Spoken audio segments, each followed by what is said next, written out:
उसके बाद first numerical है, find the value of magnetic field that will cause a maximum force of 7 × 10⁻³ newton on a 20 centimetre straight wire carrying current of 10 ampere.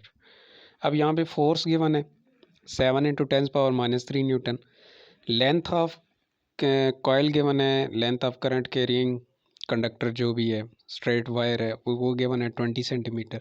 इसको आपने metre में convert करना है, 20 को 100 पर डिवाइड करेंगे तो 0.20 आ जाएगा मीटर। करंट गिवन है 10 एम्पेयर। आपने फील्ड फाइंड आउट करना है, मैग्नेटिक फील्ड।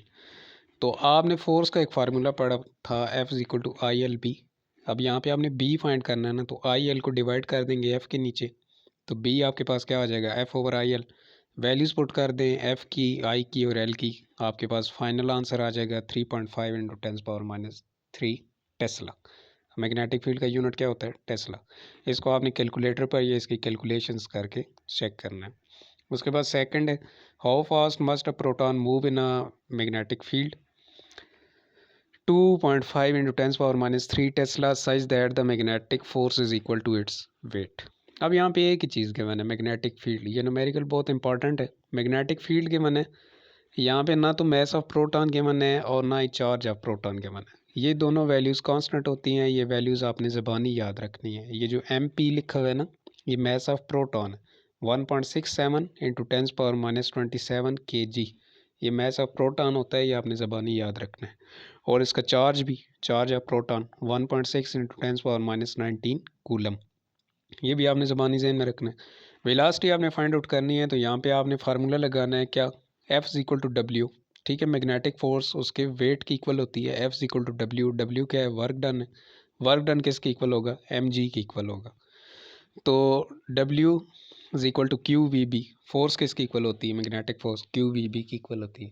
तो QVB किसके इक्वल आ जाएगा? mg की इक्वल आ जाएगा। अब फाइंड आपने V करना है, तो Q और B को डिवाइड कर देंगे mg के नीचे, तो mg/QB आ जाएगा। चारों की वैल्यूज़ पुट कर दें जो ऊपर गिवन है। G की वैल्यू 9.8 होती है, तो आपके पास V की वैल्यू आ जाएगी 4 × 10⁻5 मीटर पर सेकंड। इसकी भी कैलकुलेशंस आपने कैलकुलेटर के ऊपर सॉल्व आउट करके चेक करनी है।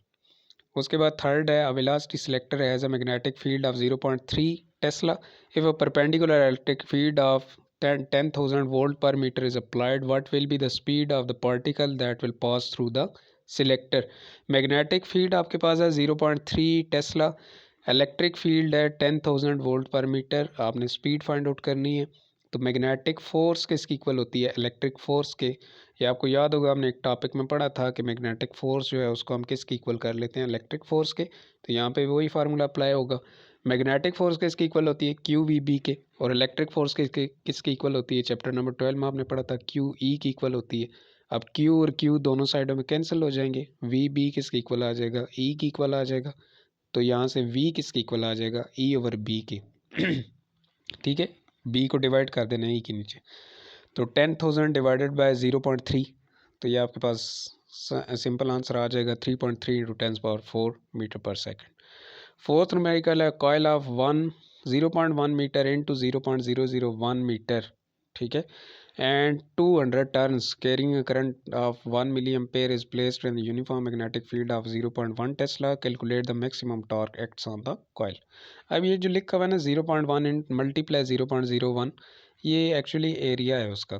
ठीक है, ये ऐसा समझ ले लेंथ इंटू विड्थ दिया हुआ है, तो एरिया आ जाएगा, इसको हम ए रख लेंगे 0.1 × 0.1। ठीक है, तो आपके पास आ जाएगा 0.01 मीटर। और number of turns capital N 200। आई क्या है? यहाँ पे 1 मिली एम्पेयर है, इसको आपने एम्पेयर में कन्वर्ट करना है। मिली में होते हैं 10⁻³ मिली किसके इक्वल होता है? 10⁻³ के प्रीफिक्सेस आपने पढ़े थे। और ये इक्वल आ जाएगा 1 × 10⁻³ एम्पेयर। मैग्नेटिक फील्ड है 0.1 टेस्ला। आपने टॉर्क फाइंड आउट करना है, सिंपल फार्मूला है, टॉर्क का फार्मूला आपने पढ़ा हुआ है NIAB। ठीक है, जिसको मैंने आपको बताया था, नायाब भी आप पढ़ सकते हैं याद रखने के लिए। तो T=NIAB। वैल्यूज़ पुट कर दें, N की भी, I की भी, A की भी और B की भी। वैल्यूज़ पुट करेंगे, मल्टीप्लाई करेंगे सबको, आपके पास आंसर आ जाएगा 0.01, सॉरी, आपके पास आंसर आ जाएगा 2 × 10⁻⁴ न्यूटन मीटर। इसका यूनिट क्या होता है टॉर्क का? Newton metre.